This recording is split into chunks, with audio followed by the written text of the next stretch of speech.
Hey, I think that's working. Batang. Time is Right. 8:05. Yes, And we're here. due to technical difficulties. Yes, every week. Right. Every week somebody has it. Right. So why not this Same, week? same Yeah. old stuff, ladies and gentlemen. Can you hear us before we start the stream? We're Yes. coming through loud and clear. Hello, Can you hello. hear us? Have I disappeared off the internet is another good one. Yeah, Martin's good at doing that. Yeah, if I disappear, I apologise. Or I don't know, maybe that's a good thing. We'll see. Yeah, we'll just pull the plug. I reckon it's Ken. It was fine when Ken wasn't around, but then Ken came in and he disappeared. I think I Yeah, need to. that's actually I'll good tell you what I point. do need to do though, gentlemen. I think I just need to turn you guys up and me up a tad. Sounds apparently all good on mine. Oh, yeah, got a mine Good, as well. good. Rory says he can hear us. Hi, Rory. Club and Painting. Good afternoon. Good evening to you. Yeah. Graham Fennell. Hello there, mate. And Paul and Duncan. I can see in the chat. Hi, guys. Evening, Yeah, everybody. good evening. Right. Okay. Evil Evening, Jimmy all Opers chaps. watching us. Hello, mate. Brush and Quill and Ewan and Aaron Lowe. Hello. Right. Let's kick this off, lads. So, good evening and welcome to episode 34 of the Plastic Crack podcast with me, Ken from Miniature Wargaming Warriors. Above me, you've got Martin Seventh Son. To my diagonal this week, you've got Dom from Boots on the Table, and to my right, you have Steve from On Point HQ. Good evening, gentlemen, and sorry about last week. I thought that was really fun, to be honest. I thought it was the most entertaining you've been in months, actually, Ken. I thought think it you was should go to a fantastic. secret location every week and just saying, and we can spend was 2 hours trying very to guess where you are. A bit like Maybe it could be a challenge. subscriber's sort of. Am I drop-in, outside your just door? sort of, No, am I? randomly. Do what Andy Deck do? Exactly. Am I outside your door? Come out in your street. Do you recognise this place? Can I just respond? Should I be? Go on. I was going to say, should I be prepared to call the authorities? Can I just Definitely respond should, mate. to something straight away? Just because Kaiser's just said something to me. And he said, am I seriously dressed as a Marshal of France? Yes, because the Big 95th Rifleman up there sent it. And so I have to wear it. But I'm painting something I'm painting something that Dom and Kaiser will both appreciate. Probably a bit too much, actually. But I'll wait to show that. That's always a good one, isn't it? I'd say I'm wearing mine this week. Last time I wore this, Paul compared me to Kenny Everett on the Facebook. I love it. Oh, brilliant. The Never likeness has was on been so much Kenny, fun. It really was. Oh yeah. Yeah. So, oh God, I've actually got some. Hello, everybody in the chat. Modeling for Advantage, Steve Rees, Tim Bix, and Imaginary Conflicts. Welcome. It's great to have you here. I thought Laura had Jason thrown him from out Battle last Knights week. has just joined as well. Oh God, they know Laura's name now. That's it. Laura, you YouTube You did famous. a video with her in, you fool. Huh? I said you're YouTube famous because people know your name on here and asking about you. Ken's told us lots. Oh dear. She's still alive. Also got new viewer here, Bearded Dwarf 1. He says, "Hi guys, finally got to see you live." Fantastic. To be honest, we're better canned. We're better canned Yeah. than we are live. Yes. Especially Yeah. Like And spam, muffled, like you spam. name it. Yeah. more bold any other way you can get. But welcome. We've got Oh, Randolph Jesus. McGee, Jay from NI Miniatures, hello mate, and the Epic Joey says hello. Brush and Quill, hello mate, and he loves the Kenny Everett's Frenchman. It's great, isn't it? Right then, gentlemen. Oh dear. So Go on, Dom. before we get going today, I thought we ought to actually this is care of our friend Leslie, and he tweaked my memory and he tweaked my conscience a bit on this. And he's quite right. So I don't want to make a big thing about it. But tomorrow, not tomorrow. Wednesday. What day is it today? Wednesday Wednesday. is Remembrance Day, isn't it? And Sunday was Remembrance Sunday. So I thought we should do just 5 minutes, just sort of remembering Remembrance Day, really. Yeah.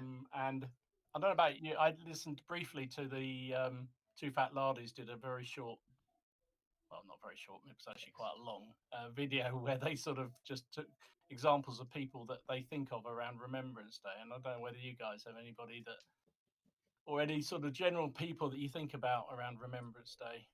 Because since we're in a hobby that involves war, Yeah, it's pretty close to what we do. as far Your as thoughts? as far as I know, I don't. I'm sure I did have relatives actually fighting the wars, but like close relatives, like my granddad was just a bit too young. My other granddad was over here, was a bit too young as well. But his great granddad, my great granddad, I gather probably fought in the war, but I don't know to what capacity. And obviously, when you're probably, I was only about 17, 18 when he died. It's not really something I was going to approach him about. I'll have to ask my dad one of these days, just to find out if I did have any relatives. But there's down by me the Netley Hospital where they brought casualties back from the First World War and the Second World War and POWs and stuff. Yeah. Really quite a big hospital it was. The site's still there. Not the whole hospital, just like the main bit of the building, but they've got a cemetery there. So it's got loads. Obviously, it's got loads of soldiers in it from the First and Second World War, from both sides as well. You've got soldiers from all over the place. Germany, you've got you've got British, you've got American in there. There's Polish, Lithuanian. There's French. There's two Italians, and I think there was one. Oh God, I remember in a minute, and it was obscure Greek. There's a Greek guy in there. So yeah, I just tend to have a walk around and just say, just like think in my brain, just respect and thanks for what they've done and everything like that. So I don't have anyone immediate that I can pick off the top of my head, but it's just grateful and it's just to show respect and just walk around in quiet and just not forgotten sort of thing. Yeah, good on you, mate. Good on you. I agree. What about you, Steve? My granddad, he was in Royal Navy. He served on the HMS Rodney in World War II. Did he? Thing that always reminds me of right around this time is my nan. She obviously didn't fight in World War II, but what she said was that she lived in Liverpool. Like my half my family's from Liverpool. Obviously, bombed during the war, and she always said that the war was sort of one of the happy. It sounds a bit weird, but one of the happiest times in her life because it brought people together, and it was the solidarity and everyone looking after each other and just that whole neighbourly. That whole neighbourly feeling. So that always reminds me of it, that so someone who didn't actually go, weren't fighting, but they were on the receiving end of it as well. So the horrors of that, but being able to take positives out of it, it was the happy time of her life. The one thing I would say is people did things that I don't think I've got it in me to do. And I can't say it better than that. I don't think I've got the courage or the conviction to be able to do what those people did. Takes a lot of balls, doesn't it? I think we were just a hardier generation of people back in those days. People, they joined up, they fought for the cause, and many didn't come back. I just think as we progress as a society, I think those values, those morals, and that courage, I think it's lacking somewhat in today's society. But definitely a doff of the cap to people who stood up, volunteered, and put themselves in harm's way for the futures of people that hadn't even been born. For me, that's the one thing I always think about it. Well said, mate. Well said. Yeah, nice, Steve. Never knew about your granddad, mate. Never knew about that. HMS Rodney. Yeah. Fair play. Martin, anything from your side? Yeah, mine's a little bit of a weird one. Both my grandparents, granddads. One was in the RAMC attached to the 11th Armour Division. So he was a stretcher bearer, but pulling people out of tanks, which I can't imagine was not good. And my other granddad was in the Navy. He was a signalman, but he was a bit of an Uncle Albert, and he went down like 3 times.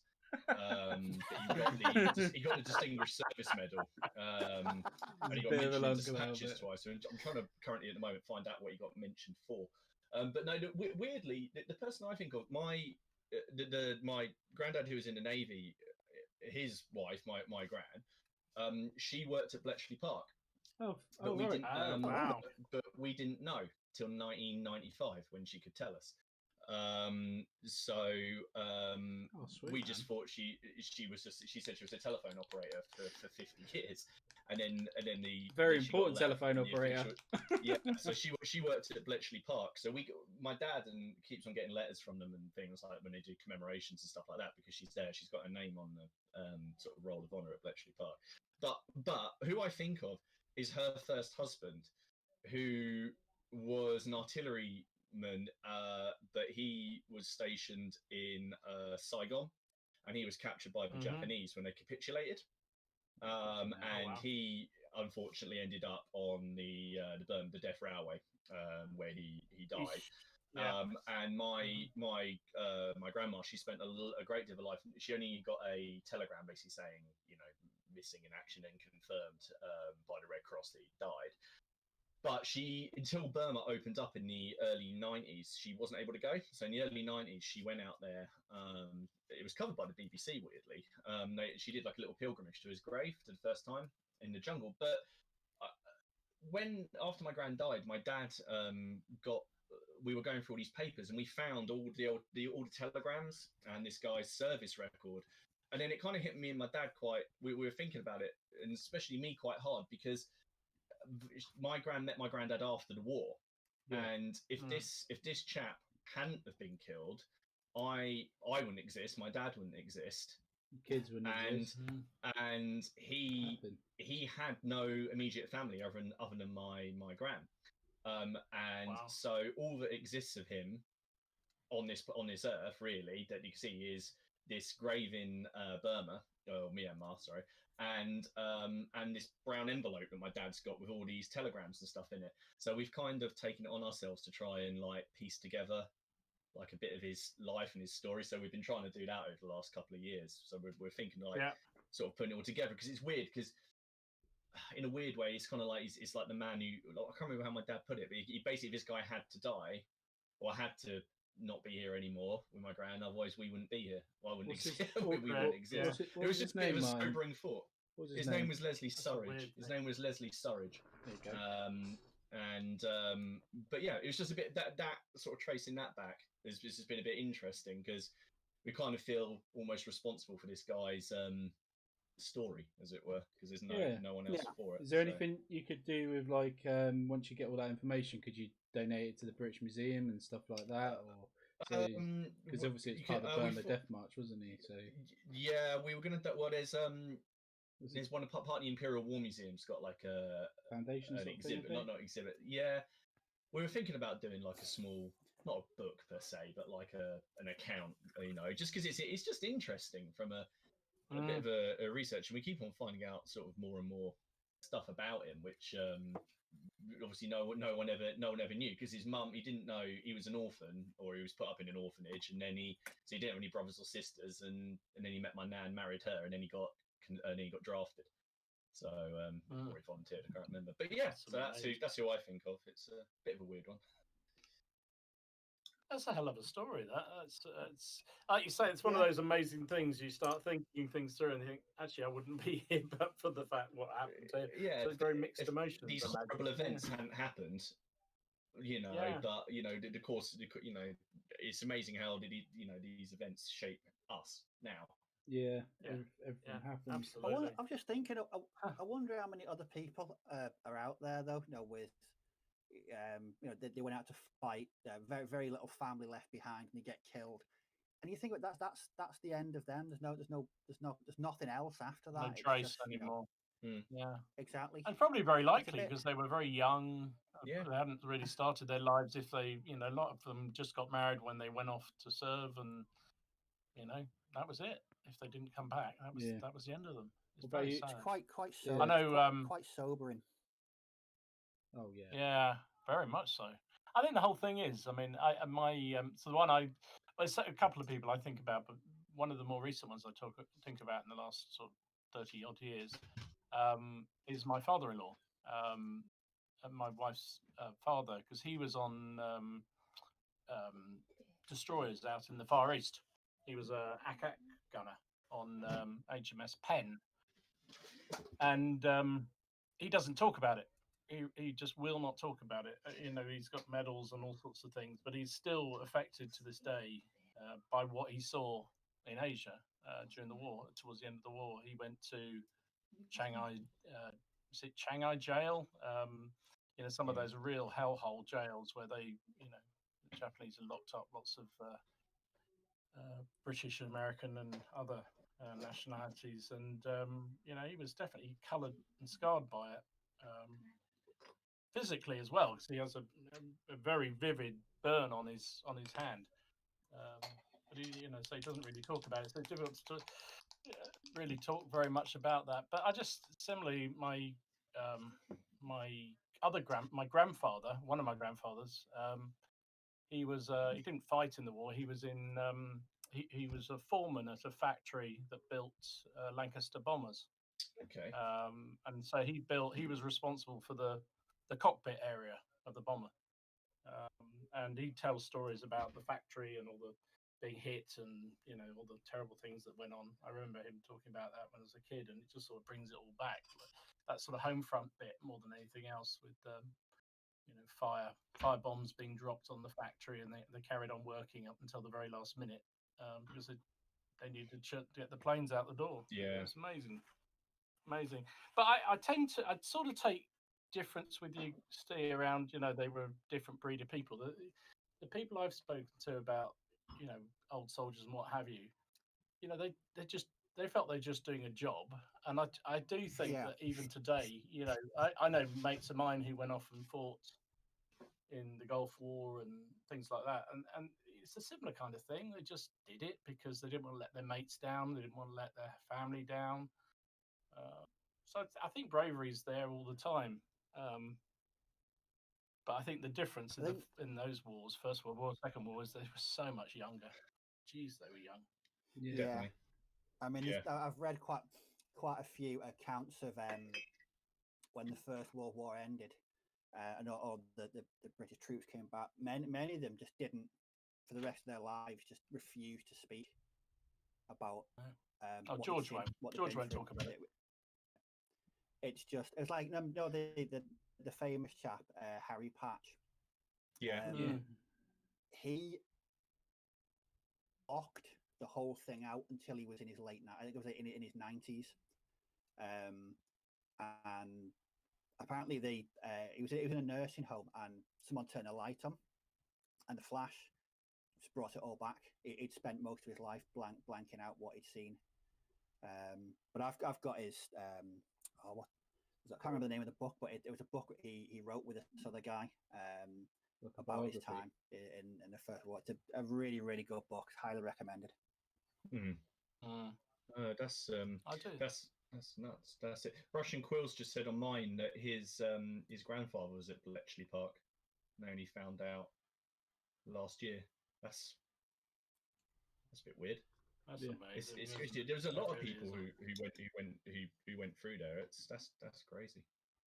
There's a lot. That was all the official secrets. They weren't supposed to tell anybody, were they? They did well. They could keep a secret back then.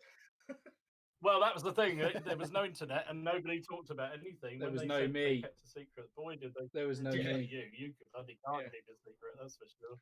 It's true. Leon T66. Hiya, mate. He says. What do you say? His great granddad died in a Nazi concentration camp. Looking out. Shit. Oh, you're taking the piss, you Pillock. That's a bit bad taste, mate. I'm not even going to say that one. It's not the one about. I think I know what the punchline is on that. Yeah, I thought he was being serious there. What a git. Paul says, my granddad was in the Desert Rats and drove tanks. He was severely burnt on his chest when his tank was hit, but he survived. And his granddad was in the RAF, was a navigator on the Short Sunderlands. Oh, that must have been quite a trying thing. Graham Funnel says his uncle was shot down over Dortmund in '44. And the last of the line, we do remember them. Yeah, you're right, mate. Yeah, exactly. Yeah. Rory at Culloden says his grandpa was in signals attached to the Desert Rats. Yeah. Oh well. I mean, I think the thing is, you try and honour them every year, and I think I don't think it's just those wars. I think every war since then. Yeah. And every war previous, really. True. Yeah, Jim here. He says his father-in-law was a para in Northern Ireland, which left him with a sort of a few issues. So a constant reminder. My father-in-law was in Northern Ireland as well. He left the army once Haley was born. He couldn't do it anymore. As NI says, obviously the stuff over there is, obviously there's a lot of scars on all sides. Very, very much so. Again, just my dad served in Northern Ireland. If he hadn't been posted out there, I wouldn't be here. So it's strange that conflicts.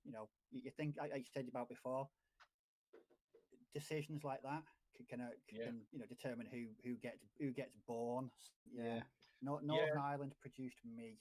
So there we go. It is interesting when you start tracing things back. Would you say like, he went to Northern Ireland and hence Steve's now on the chat. It's it's a bit nuts. Miller's here now. Hello, mate. Mate.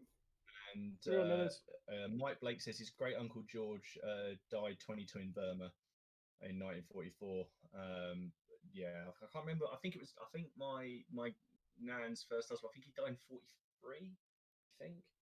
I need to get the stuff out again. My parents recently moved, so I had to pack everything up. I've got loads of archive quality stuff from work and packed all these papers away. And have you guys got any like artifacts or like first-hand records or anything that your grandparents or whoever passed down? Have you got any stuff like that? I've only got I've only got my granddad's national service stuff. I've got all his national service bits and bobs, and he stayed on a few years after that. I would say though, definitely it's worth doing it. Sorry, Martin. I was going to say that was one of the things I was going to say. That it's well worth it if you have a grandparent or a distant relative who still can remember some of that. If they're prepared to talk about it, get a record of it. Record those memories are going to be gone. It's important we remember them. It really is. Definitely. When my mum's parents both passed away, and we were sort of going through the house there, my granddad had sort of left some bits and bobs to my mum, and we never really opened them. We went through and we found like his service history, but we found like the service made Christmas cards that he was allowed to send. Oh wow, to my nan. And also he clearly put his hand through a few windows when he was in Germany and just grabbed some things, like some mementos, and so I've got a 10,000 Reichstag note, presumably from the Depression era. So that's probably would have been worth like 1920s or so. Yeah. But it's about this big. It's really big. And believe it or not, there's a barometer in my family that's all in German that we think he acquired. He liberated. Yeah. I can't remember off now, but I could tell you lots of different weather situations in German. Or I used to be able to. And finally, one of the things which is a bit weird, he was going through two things. I was going through my uncle's Meccano. Like the original, like the like the really old, like 1950s stuff, and I found real Meccano, and I realised it was it's a tin for the morphine that my granddad had in his bag, because it didn't come in like almost like a super glue kind of thing, and you'd have a needle on the end of it, and then you'd stab it in and squeeze the Yeah. So my granddad had given him bits out of his medical kit to put his Meccano nuts and bolts in. So I've got this little this tin that says morphine on it, and then in the bottom of it there was this stuff wrapped up, and there was it's a sports neckerchief, a bit like a scout's neckerchief. Yeah. Right, but it's a sports patch with an eagle and a certain symbol on it. Like Hitler Youth. Well, no, it's just it's the swastika, it's the eagle sitting on top of the swastika. But I think it was something to do with the Olympics, and he got that. But I think it was being used like as basically a rag for Meccano oil, Right. like for when he was like oiling up the engine. So we've got all these little bits and bobs. My other granddad had splinters of wood from the ships that I guess he was on that got destroyed. Got like little splinters of wood. I love that, Uncle Albert. I know, Yeah, it's yeah, Brilliant. a bit crazy. Well, we've all got tales, haven't we? Fantastic. But, no, it's good to spend some time talking about it, especially so close to Remembrance Day. So Definitely. Nice one, Dom. no, yeah, nice one, mate. Nice one for that one. Yeah, nice one, Dom. Right, back to some hobby stuff. Good. So what have we been up to then? Yeah, what have we been up to? Come on, Ken, you start, mate. You always get the bum end on this one. What have you been up to? Lagarde. So last Right, the moving week, on. yeah, oh god, here we go. So obviously last week I didn't get a chance to do any painting, and it's only from Friday I've had a chance. But I'm painting up my garden at the minute because obviously Naptober got extended a week thanks to work. Cheers, work. Appreciate the overtime, but I'll tell you what, my models didn't appreciate not getting painted. So they're what I'm up to at the moment. If I can get some light shining on them. So Good job. Yeah. but I'm literally just finishing up the other 6 for the command. I've washed them, and I'm actually doing some highlights on these. I haven't bothered with any of the others, but my guard, I don't know. I kind of want to do a bit more of an effort because I haven't speed painted these, unlike someone else. It's important you paint them up nicely because you've got to honour your opponent when you rout them off the table. Oh, you'll love routing these, Dom. I've even done flesh highlights, Dom. Are you saying I haven't painted mine brilliant, nicely? mate. Sorry, I've just logged on. I've just twitched on that one. Have you No, just no, said no, you say no. that one not very nice? No. I'll just say you've done it Is that quick. some kind of... Yeah. Oh, here we go. Fighting talk. You've had a haircut as well. I've only just noticed. Yeah, that's because I was looking like some kind of like wretched sheepdog. So I just needed to desperately to get a haircut. I wonder if anyone else noticed in the chat. Because I've literally just noticed. Looks good, mine. No, thanks. He looks a bit less like Chesley now. He does, mate, doesn't he? There But we no. go. Like I say, I've done 2 drummer boys, Steve. Well, it's not a drummer boy, he's a drummer man, but I've done 2 of them. But no, I've got 6 more to do with this. I have put, because obviously I've only got until Saturday morning for these, and that's my cut off. I have put the other battalion in a safety bag, which is here. It's a safety bag. A bubble wrapped bag. Oh. Because I've only thought got that was some legacy of your lay-by adventures. To say No, the other battalion have gone in there. So because then and there's no way I'm going to get them done in a week if I'm doing them to this detail. So they're next time I do the French, but I've still got the 3 guns out. So I'm hoping I can get this battalion finished probably over the next 2 days, and then the 3 guns. The guns are done themselves near enough, but the crew, I'm hoping to get them done by Friday, and that will be everything done within a month. So then I'll do a video to round up Naptober, and then I'll be moving on to some 6mm ACW. The crowd goes wild. Oh my goodness! 6mm ACW, but then after that we have got a beautiful month of Steve will approve. Is a beautiful bunch of bolt action. Oh yeah. Oh yes.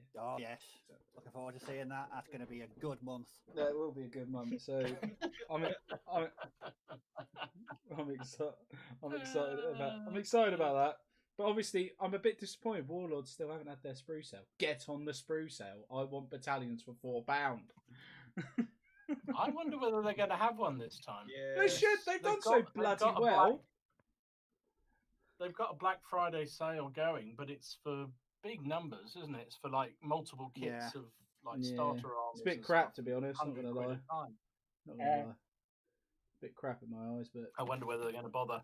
I hope so, because I'll cry if they don't. I'll keep an eye on Perry's, but Perry's I don't think are doing anything, are they, at the moment? Do you want a British starter army, Ken? Oh, shut up. Not with that box. I'll probably do it at some point, but yeah. Still there, mate.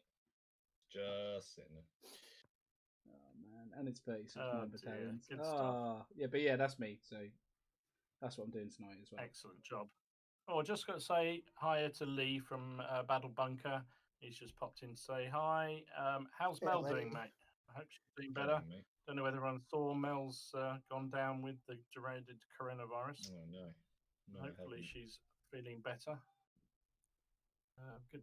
Oh, yeah, she's saying she's on the mend. Good stuff. Good stuff. Modelling for Advantage here as well. And little Legion and, oh, blimey, loads of other Duncan, FX, everyone else. Anyway, sorry, I got distracted there. What about you, Steve? What you been up to? I saw your gunslinger things. I don't know what they are, but they look really cool. Yes, I've actually, it's been quite a diverse week. It's not just been German bolt action. So I've been working on more display bases, obviously, but I've made a start on the last stage of my early war bolt action French. I've been working on Wild West Exodus stuff. So it's been quite interesting. Although with my early war French, I've set myself a challenge with a quite hideous forfeit if I don't complete it. You forfeited yourself. Why would you do that? I want because he's bad as me. It's to motivate me to finish these. I've had this army for nearly 4 years now, and it's quite small as well. So I want everything I've got completed by the end of November. And if I don't complete it, I'm going to listen to an album by Oasis. And I will make sure he does it. Don't you worry. I love it. A sort of penance for not completing my challenge. Will you record it? Will you record yourself reacting to it, please? It could be his one and only live stream. Oh, that would be hilarious. I will. If it does come to that, I'll just basically be my eyes and my ears bleeding. So I try and wrap my head around dull as dishwater 4-chord dad rock. But that's just my own opinion of them. But no, so that's the plan. I'm going to have all of my early war French. I just don't like them. Never have done. I just they're like. My mate would be killing you right now. He thinks he's they're like ready salted crisps. How can you not like ready salted? Just no, I like ready salted crisps, but they're just there. They don't really do anything. They're not. There's no innovation. They didn't try anything new. Yeah, so. Sorry, someone's Russian Quills just said, "Will you look back in anger?" I think you've started something. That's what you heard him say anyway. Not today. Oh my goodness. The thought of sitting through not just one song, but an entire album. Oh God, I reckon I could paint every miniature in my collection as unpainted if that's the thing at the end. Oh God, but no, I have set myself the penance or the punishment of listening to them if I don't finish all of my early war French by the end of the month. It was either that or drink. I almost want you to fail just to see that. I kind of want that as well. I wanted him an to evil thing to think, Martin, but I do definitely want to see him fail just to see that. It was just so funny.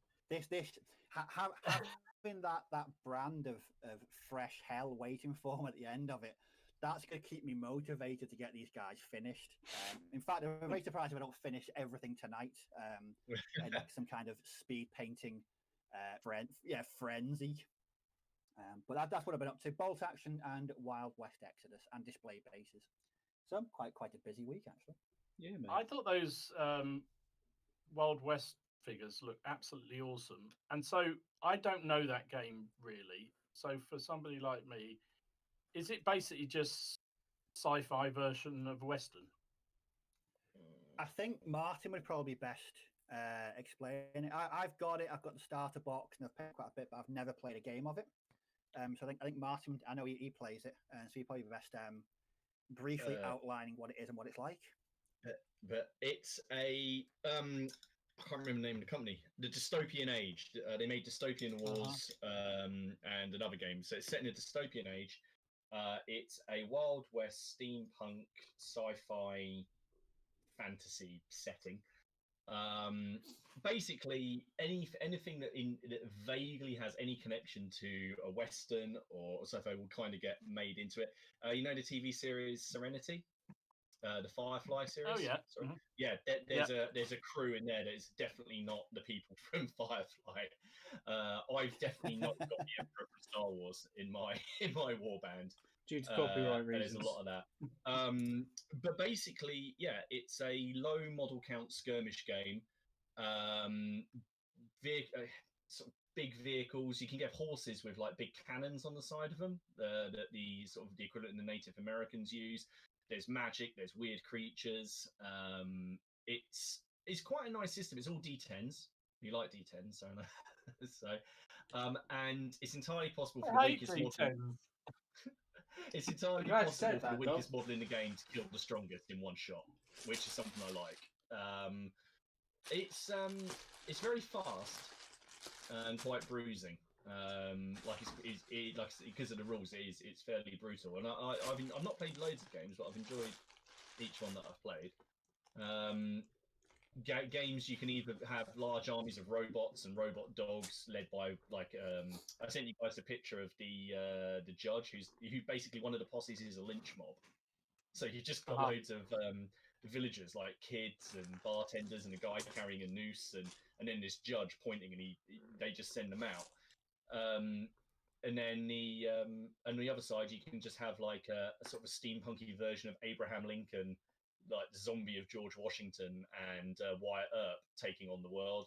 So it's a bit of fun, but the models are exceptionally nice. One of the nicest models I think I've painted this year is a giant werebear holding a twin minigun with a massive axe on his back, because it was just, and I tried to paint him up like some kind of psychotic Winnie the Pooh. That's pretty cool. That's what I like about the miniatures. They're not 28 mil. What are they 32 or 35 mil? They're a lot bigger. They are. They're regular 28 mil figures. They've got these weird bases, haven't they? They're like pedestals. Yeah, well, that's how I've based mine. So the sort of it's all dependent on the base size, not the base height. So my figures are quite tall because I've mounted them on cork. So you have small, medium, and large bases. Oh my God! I don't want to see one of your large bases, Steve. No. Jesus Christ! Can you imagine? There's some really nice sculpts. Just while we've got the floor, look what I had delivered from Warlord this week. It's old dice. Have you got enough? Have you got enough there, mate? Well, I mean, Well, funny enough, he keeps leaving them places. Yeah. So these are 25p a bag. Okay, and in here I have 2d6, 2d8, 2d10s, 2d16, and 2d20. I think it is. Right.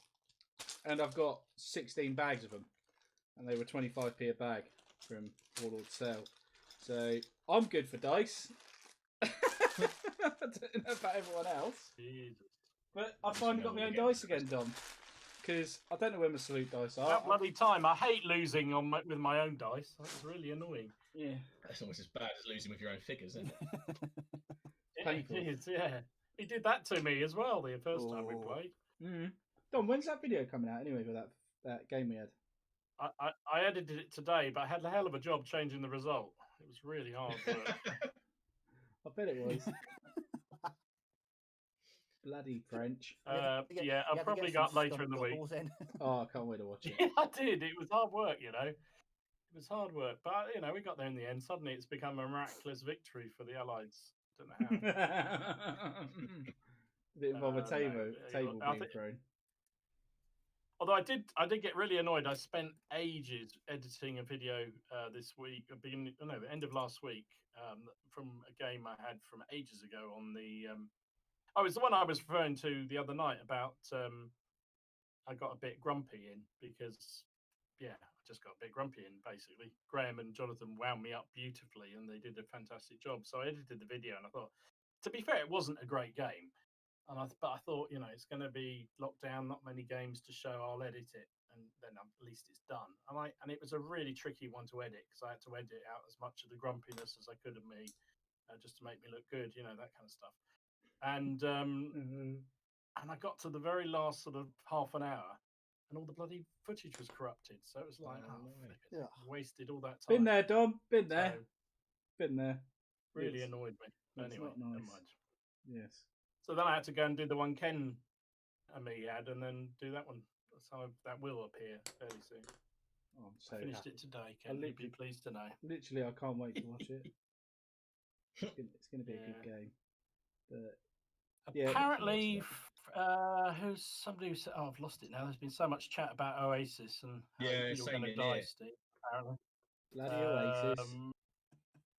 Footsore apparently have got a sale on. Apparently, What do You they used to do? say that. Black Friday one. What the fuck's Lovely That's, things. fantastic. Lovely things. They're beautiful figures. It's like aren't they? Howard Carter, we opened Tutankhamun's tomb, and you said, "What do you see?" He says, "Wonderful things." That's Footsore. Wonderful. Yeah, it's true. What do they do though? What It's- sort of models do they do? Gangs of Rome, Dark Dark Ages. Ages, Baron Wars. Oh yeah, the Baron Wars. Yeah. Greeks. Oh dear. Yeah, If it- they are lovely figures. They do some lovely figures for Operation Sea Lion as well. So if you ever want to do like a home guard army Yeah. or the Yeah, I do. or the strange characters, Footsore they've got a really good range Yeah. of them. Samurai. They have a wicked range of samurai as well. I've got to be very careful because Laura's probably in earshot, and I'm not allowed to buy any more models. I have to be very careful with my words. She said, if there's any packages turn up from model bloody companies while you still got these things, and I quote, I will chop your balls off. We send Fair you some enough. packages. Can we right? force listen? You heard it. Just send him some sprues. Everybody's sending figures It now. could be, Ken, it could be worse. It could be forced to listen to Oasis instead. It could be. I don't mind Oasis though, Steve, but there we go.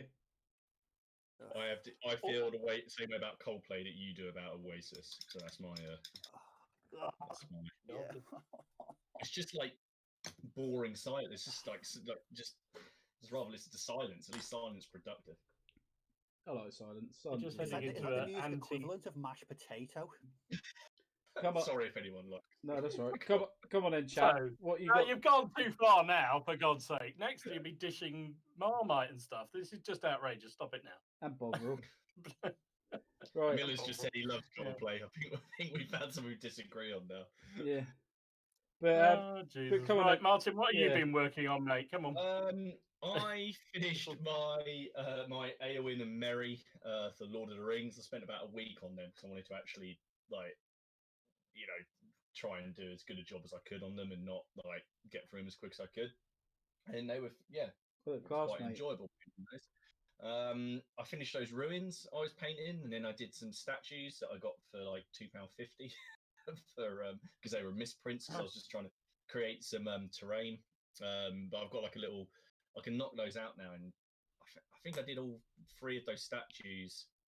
I think it's about 20 minutes if you exclude the drying time. Nice. It's just it's just so easy. And I know Steve likes using weathering pigments, and I use them when I'm doing terrain, and it makes if you just do a base coat, wash, dry brush, and then hit it with weathering pigments in various areas, and just sort of just for a minute, it does it for you, and you get this sort of natural discoloration. And what I was trying to do was make a boring wall look actually sort of interesting. I think I got it. Yeah. So You see, and then on Friday I thought, oh, what shall I paint? So there you go. I painted those over the weekend. There you go. Yeah, just 24, rustle them out. Good job. 102nd Battalion, 105th Line Infantry. They're cobbled together out of spare parts, or spare Perry sprues by. So I have no drummer. He's dead somewhere. So and I have to. No horse this time, mine. Good. No what? No horse. Go for a horse? No horse. You said horse, right? Yeah, horse. Horse. No horse. Yeah, no. I have got some, but I don't. I kept them out of this one. I thought I'd use some of these plastics. So, and now I might as well show you what I'm working on, because we're going to have a game tomorrow night, hopefully. So with Haley. So this is what I think Dom and Kaiser are going. I think I've shown you guys this before, but it's going to make an appearance in the battle. Oh, there you go. It has a pile of dead French. Oh yes. Hey, good thing too. There you go. And I've actually thought of a use for this. Rather than it just being a piece of scenery. So this has got some. I'm painting this up because this is going to have some rules attached to it. I've got some other little bits. So I've got a little scenario that's hopefully. Someone's just said Coldplay are our generation's dad rock. Sorry, that's just distracted me completely from everything in there. Don't know how I feel about that. I'm not even going to get into this because oh well, no, whatever. I'm not even going to start on this. No, that's what I've been. You must have seen some of the crap that I post on Facebook and what I listen to. So I probably haven't got the moral high ground here when it comes to music. I have to say, some of the stuff you put up, I have to go and Google immediately to work out what the hell you're talking about because it's just so bizarre. So yeah, it's not like sometimes where you have to look at the band name like a magic eye picture to try and work out what they're saying. Yeah, and do you know what? A lot of the time, my my antivirus stops me from going to the site because they think it's dodgy. So music is music in general is great. There we go. We'll agree on that one. No, we won't. No, we won't. I hate music. Damn it! You hate music? Yeah, I grew up with my dad being a DJ, and it drove me fucking insane. Oh. If I have to listen to the Bee Gees or UB40 once more, I'm going to blow a top. Now I know what you're getting for Christmas, so it's Oh yes. No, I don't mind. I don't mind music. That was a gag at work, and this is not a joke, right? This is a little bit of a sidetrack there. But for 2 or 3 years, I kept up at work that I hated music. Like anyone ever got in my van, I used to turn the radio off, never listen to it, and I always pick it up, right? And then one day it just come out, and I was driving down, did an audio record clip.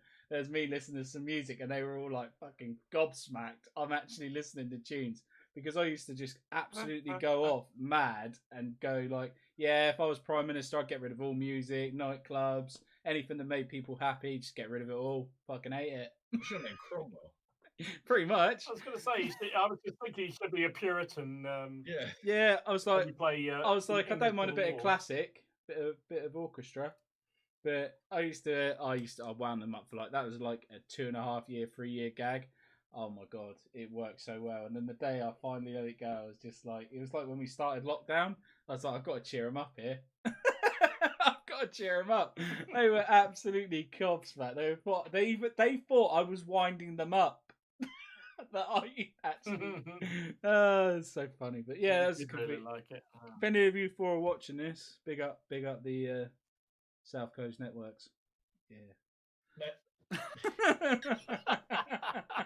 That's not something you hear every day. Big up the South Coast. No, that's a new one on me. What you been doing? I have to say I have been burning through the troops like unbelievable. You're so quick at painting the buggers, aren't you, Dom? The troops. When I get going, quick. yeah, I am. Yeah, I just whistle through them. I did a 24-man battalion of Spanish Napoleonics, the ones when they're wearing sort of British copied uniforms. So they're, unlike the early period where all sort of whites and what have you, these are blue and they're really nice figures. They're some of those offensive miniature figures that I don't know whether you've seen them on the website. Beautiful figures, and in fact, I bought them last Christmas by my daughters, and I got around to painting them, so I thought I'd better do them before this Christmas. So that was them. I've also done 24 Portuguese, just because they perform so well in my black powder armies. I thought I'd better do some more. That's a joke; they're always crap. And I've just about finished another 24 Cacadors. And then when I just about finished that, congratulating myself for finally getting through all my backlog of Portuguese figures, I found another 24, so I thought I'd do them as well. So I'll start them off fairly soon. And in between that, I did some goblins. Did my oh god, how good are Atlantis miniature figures? They're just so gorgeous. On a whim, I bought some goblins from them, and they are just so lovely. Have you done any work this week, Dom? Yeah, I've had you know what? I've had a really busy week this week as well. It's lockdown. I couldn't do anything else, so you know. Although I did replace all my fences and then knackered my hands doing it. But there you go. And now today I'm doing train. So I'm doing in honor of D, I guess. You'd turn these into bases, Steve, nice. you would with these, but these are resin ruin type buildings. So I'm just doing them just for something to do, really. So yeah, it's been a busy old week, really, figure wise. Yeah, mate. I don't realise quite how many I've done, but I'm going to try and do this. I thought I'm going to piss everybody off with the Wargames Anonymous challenge. We should do core troops. So I started off doing the one Portuguese battalion. That was going to be the one I was doing. And I realised I had this other one, so I thought I'll do that, make it 2. And I found the third one. And I thought, well, I'll make it 3. So I could end up doing 3 battalions. It's like, so I'll probably be thrown out of the Discord for that. But anyway, that's what I've been up to. I can't wait to get my 6 mils on the go and actually be able to complete one of those challenges. Like within a day, it would be so nice. Yeah, but you got to do the equivalent. So you just got to do an army. No. It doesn't say that in the terms and conditions. I want to see that. You're getting to add it in now. Any 6 mil entry must be. Speaking of 6 mil, I know you guys. I sent that thing on the chat. Have you anyone else, or I know Dom, you took a quick look at it. That 6 mil Kickstarter for the Samurai 2d6s. Yeah.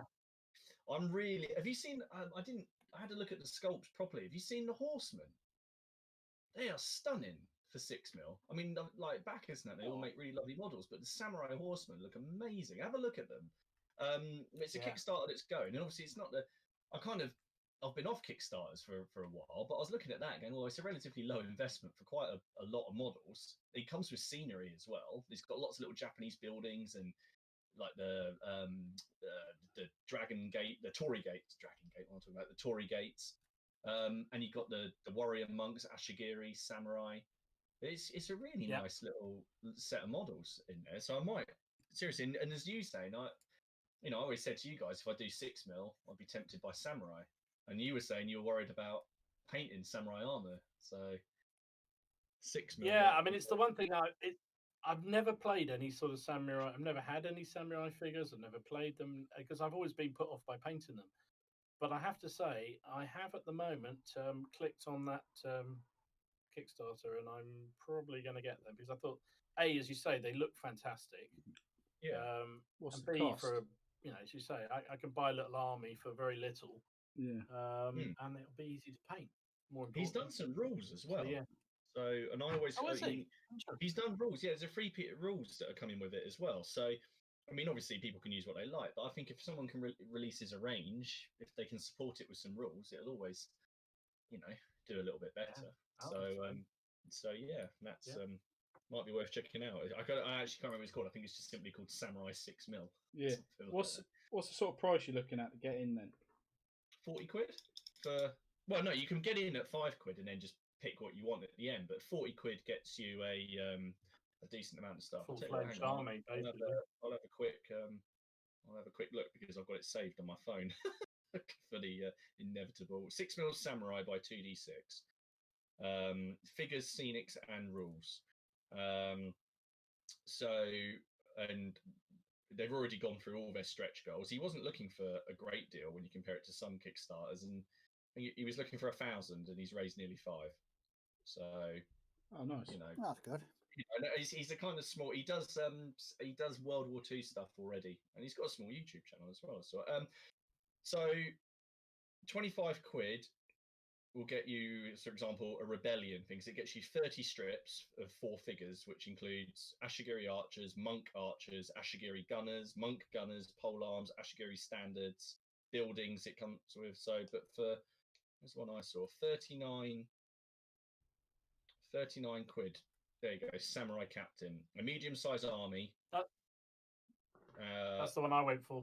Yeah, so it comes with 3 units of Ashigiri archers, 1 unit of monk archers, 4 units of Ashigiri gunners, 2 samurai gunners, another monk gunners, 6 palisades, 14 Ashigiri pikes, 6 samurai spears, 1 unit of monks with pole arms, retainers, 2 Ashigiri captains, 1 samurai captains, Ashigiri standard bearers ×5, monk standard bearers ×1, mounted samurai messengers, mounted samurais with spears, mounted warrior monks, mounted samurai captains, 4 cannons and crew, a medium village house, another medium village house, a large village house, and a small village house, and the Banzai Age of the Country at War version 3 PDF, and it ships in February. Can you imagine if that was That's 28 what I went that for. price? I think That's for a 40 good deal, I think. quid, yeah. Like you say, and also you get the buildings, you get the rules. I thought that's a really good deal. Yeah. Good deal. And The figures do so, look awesome. yeah, to be fair, sorry, I know someone's just said that. So anyone who's looking for it, or so it's just called 6mm Samurai, a 2d6 Wargaming. And he's in there. It's 43 people back. It's got 7 days left on it. Come and join the So, 6mm club. It's a great club. Well, I just think that all those I don't know the proper term for it, but the flags on their backs Yeah, would look awesome at 6mm if you just got loads and loads of ranks of them. I agree. I'm with you. Yeah, I'm with you. I thought Well, that's I think- exactly what got me in the end. When I looked at them, I thought, oh yeah. I mean, even at that scale, that would look fantastic. Yeah. That, If you're doing it, Dom, then I probably I definitely will then, because then I'll have an opponent. So exactly. Exactly. And if we're both getting a load of buildings with it, that would be awesome. Perfect, Like then, a isn't it? town. Yeah, Yeah. he does. On Yeah. his website, that he sells walls as well, whole city walls. You'd be able to print them, Wow. Dom. Well, yeah, exactly. I love it. I'm gonna. Yeah, I'm kind of interested by that. So I'm still slightly nervous about painting them because I've never. I don't think Yeah. I've painted 6mm in about 30 years, maybe 20. No, maybe about 20 years. But and also still quite. You want to make them look good even at that scale. But yeah, it should be fun. I'll give it a go. What's the worst Yeah. that can happen, eh? That's what Modeling for Advantage has just said. He said he can't get behind the pillowcases on their backs. They're for stopping their arrow catchers, aren't they? To stop, like, messengers would have them. No, just like That's these, right, yeah. like these giant pillowcases. So doesn't do much if you just riding towards people, though, does it? No, this is very Oh, true. That's true. Sashimono, apparently. I don't know whether it's just insulting me, Okay. but that's what Paul says. Sashimono. That's There the thing. we You'll go. have to start learning all the lingo, won't you? And all the terms. I do quite Russian like that. I'm Sorry, carry on. No, go. You go. Go on. No, I'm just going to say I am hankering after a new period of something different to do. So I kind of like the idea of that. Although I am worried about an opponent. So the fact you're doing it makes me feel right. Okay, I can justify it now. It's 6. I might get one game a year in. It's, Yeah, it's well, six- exactly. Yeah, we'll paint it or do that one game and go, right, they can go back in the box now. That entirely justified that expenditure. Don't- Exactly. Don't worry, 6mm. Exactly. I'll probably get involved if it's 6mm. You know what I'm like. I won't be able to Brilliant. resist. I'll send you the link, Ken. It's fine. I'll send you the link. Send in the link. Laura, I Um, promise I won't get involved. You didn't say nothing about Kickstarters. Brush, yeah, well, they're not, technically, it won't be here till next year, so you know. We're good. Brush and Quill. I kind of feel like he's thrown down a bit of a challenge. He goes. I want to do it at 54mm to get the detail in on a samurai. By all means, if you are a millionaire. I just no. You've seen that armor. I mean, Jesus Christ, doing that, painting that properly. Oh my goodness. Mm. Oh Do my you know? I thought no. about this, like bigger scale games. The only game I would consider doing bigger scale is that little firefight game you had, Martin. Where you only got Oh about yeah, 6 or 8. the one where I got absolutely annihilated in my last game and therefore we've had a couple of weeks off. Yeah, that one. Yeah. I lost by the end of the second turn. No, sorry, I didn't even get to the end of the second turn because we found out. I actually found the rules for morale, and there's actually a break point for your models. And mine was 6, and my just machine guns are brutal. They're just brutal, and we were playing obviously because we were just playing a what if. So we were playing 8th Army against Paras, and it he just came down to priority, and he got his I'm sure it was he got his brain gun set up, and it just laid waste to like 3 of my guys who were like trying to run across the street. They just got completely taken out. And obviously, and then on top of that, we haven't tried it yet, but I know the MG42 is even more powerful. It's so you definitely feel it. But we were playing it nearly full points, which is about 800 points, and I had 9 miniatures. Oh wow! Really. See, I like the sound of that. My sniper cost 145 points, so they are. He also he didn't kill anyone. He shot someone, missed, and then got mercilessly bayoneted when he revealed where he was. I love it. The badges were called Mon, apparently. Oh, cool. Paul knows all about this stuff, clearly. Right. Before we move on, we had a couple of questions in. In fact, somebody sent one in earlier, and before I lose it, oh God, where was it? The chat's gone bananas between people burning effigies of Stee and going on about. Well, what have I done now? You just don't like about you Oasis, hating all the band. Yeah. Oh, I can't find it now. Come on, chaps! Don't look back in Freaking anger. My chat's never mind. much the same. I can't find it now. Oh bugger! I'll try and find it in a bit. But let's do the other questions that we had in. So actually, Leslie had a really good one, which I thought was a really good idea or one to question about. It's around do you make your own washes and inks, or do you just use the commercial ones? Ooh, that's a good question. Any thoughts? I tend to use commercial Steve, ones for you, consistency. Sorry, I use commercial ones, but I mix them together. So my favorite wash for armor is Agrax Earthshade, Athonian Camo Shade, and Reichland Flesh Shade, all mixed into one big thing. Throw a bit of water, a bit of Larmian medium into it, splash that all over a vehicle, and it's just, especially if it's a green armored vehicle, works really well. But no, I'm lazy. I just buy chemical washes. What about you, Martin? I tend to use just store-bought ones because I want the consistency. I want to pick up a wash and generally know what it's going to be like. My problem is if I'm doing that's if I'm like bulk painting or production line painting. If I was painting like a single miniature, like Wild West Exodus, where you're just painting like a single character and it doesn't, there is no overall color scheme, then I might mix them a bit or try and do some mix and washes because it doesn't matter. Yeah. But if you're trying to replicate a scheme, I'd rather just use something that's presumably gone through some kind of quality control. Yeah. What about you, Ken? That's an interesting one. Man or a mixed man? It's a bit of a weird one because I don't know what you would class as washes. So like the contrast paints, they're obviously more paint, but I tend to find myself using this technical contrast medium and thinning them out if I've got certain colours, and I might use them as a wash. And also normal paint. So like say I want this red, for example, I might use a medium to thin that out as well. But I tell you one thing I not do very often anymore is actually use washes straight out the bottle. I tend to now, especially doing these Napoleonics and working with white, I tend to thin them down about 50-50 at least now. Especially the army painter tone. So like the dark tone, I did a Knoll Oil 6 and I did 6 with dark tone, and definitely the dark tone definitely gives you a glossier finish compared to a Knoll Oil. That is a very flat matte, so I wasn't happy with them looking different. So I preferred the glossier finish, so I went over the dark tone stuff with a really thinned down. The Knoll Oil stuff over with the dark tone because I think it just looked better.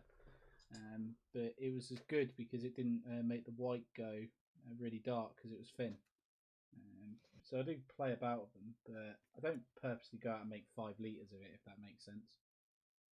Yeah, because there are. I mean, Luke, the guy who does Luke's APS Geek Gaming. He has some videos on his channel about how to make your own Knoll and all these sort of things. I look at it and I think, yeah, that's really cool, but it's just like it's effort, just real effort. I'm not sure I can really be asked to do it. Even though I know it would probably save a fair. But then, how often do you? I mean, I do go through a fair bit of shades, but even then, even the quantity of figures I'm producing, I'm not having to buy it like every week. It's every few months or so, or if I'm in normal times when you're in a show, I just pick up a bottle and that'll keep me going. But so I'm kind of Although I did just last week buy my first. I didn't. I made my first one, and that was only because I was watching a video, and I can't remember who did it, but it's one of these big YouTubers. Might have been Mel the Train Shooter. He does a lot of them. 5,000 or 6,000. I don't know. Is it Sledgehammer? Is that one of them? Oh, Sledgehammer Studios. Anyway, it doesn't matter. Yeah, I think it was him, and he talked about this this wash that somebody else on a blog had come up with for doing British redcoats and having a decent wash over them. And I thought, well, I got some English. Oh, there was some more. I did some American War of Independence British because of this wash that he'd created, and he went through the recipe. And I thought, well, I've got all bar one of those already. So I mixed it all up and brought the other one in, and actually it's really effective. So that's the first one I've ever done that. I think he called it ink. No, he called it. I can't remember now. But anyway, it was the first one I've ever done that with, and it was kind of effective. But I like the consistency I get with the shop stuff. To me, and I just don't. I'll tell a lot. I did do it once with 40k with my Rubik Marines. I made like a purpley wash up. I used their purple, but I also stuck another 2 different colours in. I couldn't tell you what the consistency was now, but I remember at the time saying I need to wash these in. I need to do a big batch, and even if I go over, because I can't get it different, so I had to overindulge in wash, like make more than what I needed, because I knew for a fact I wouldn't be able to make it the same again, and I knew that they would be unique. But yeah, I did do it once. It wasn't too bad actually.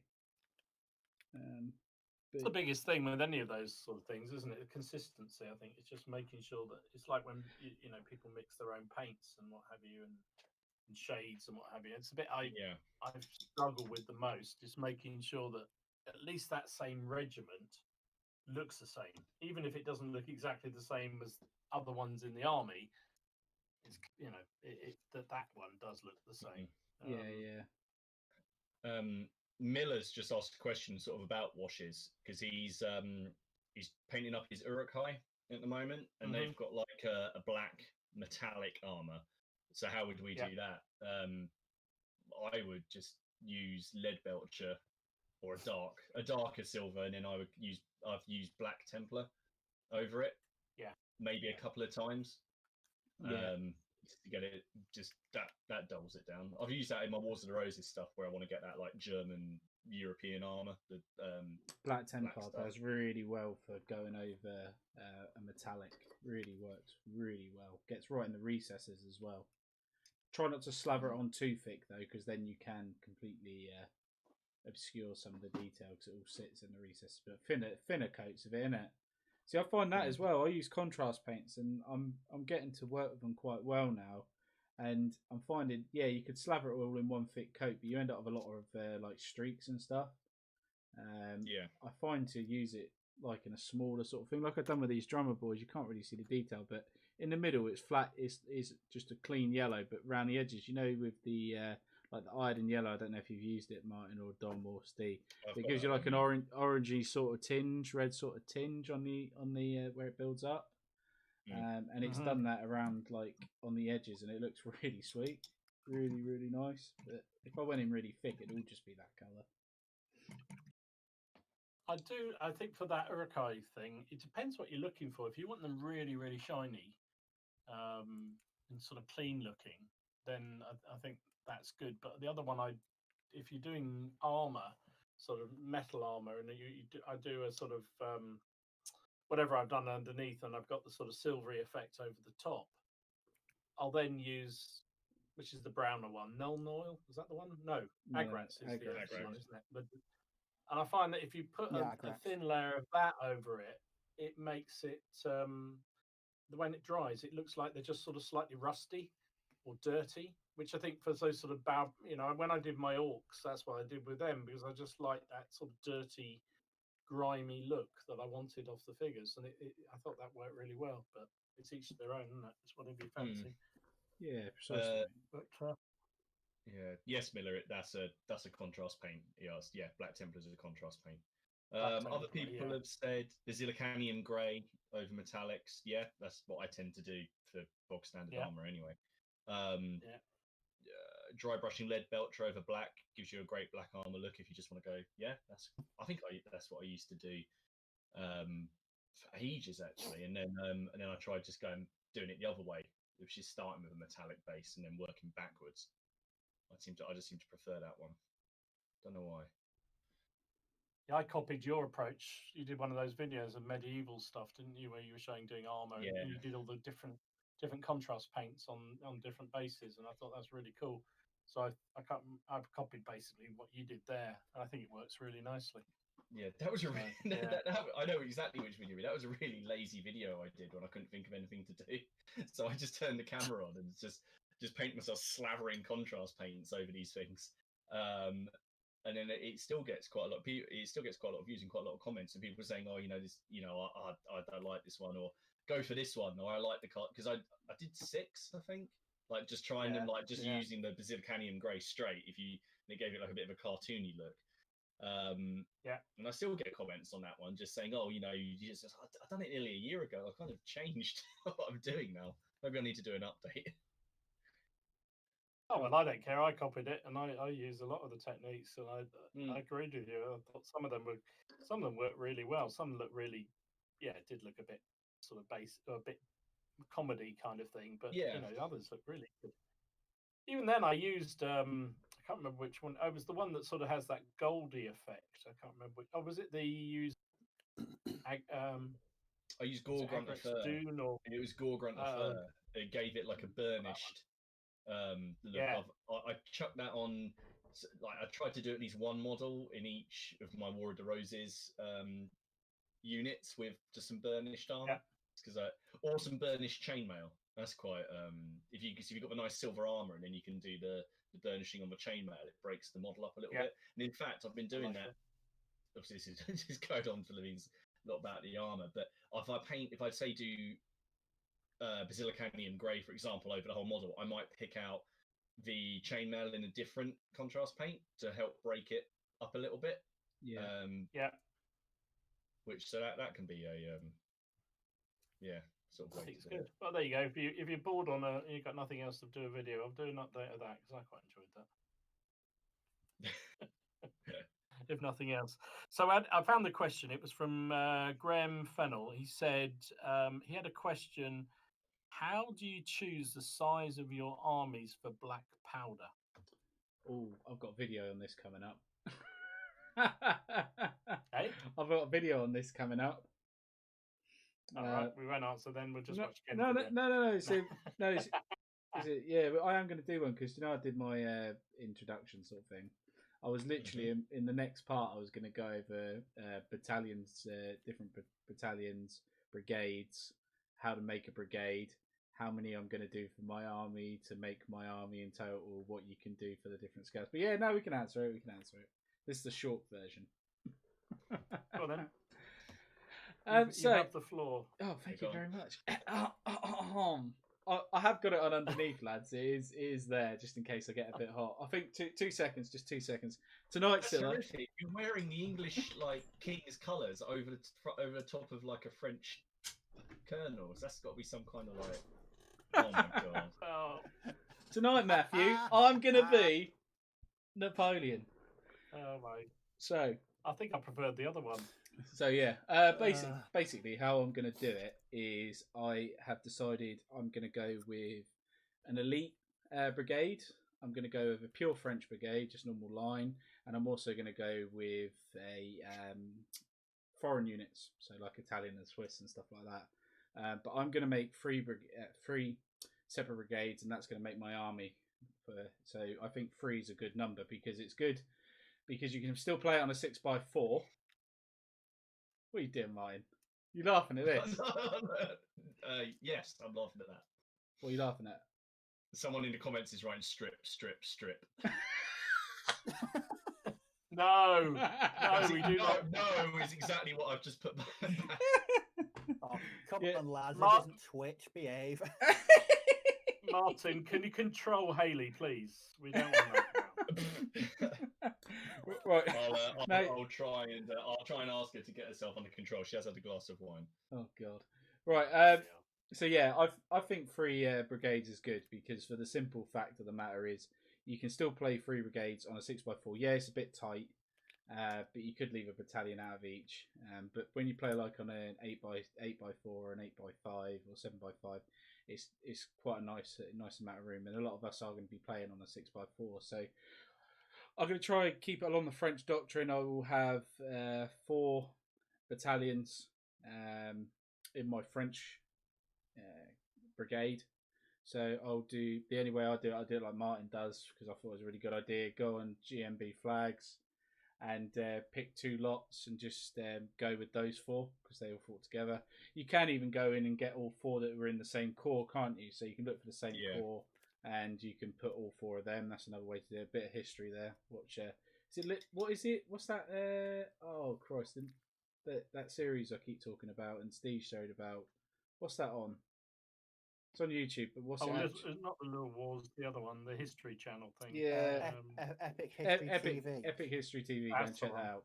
So for that, I'm going to do 4 line battalions of infantry, and I will do a set of cannons, so a battery of cannons. Battery of cannons again can be up to you. You could either do 2, you could do 3, or you could do 4. Victrix comes in 3s, so I do it in 3s.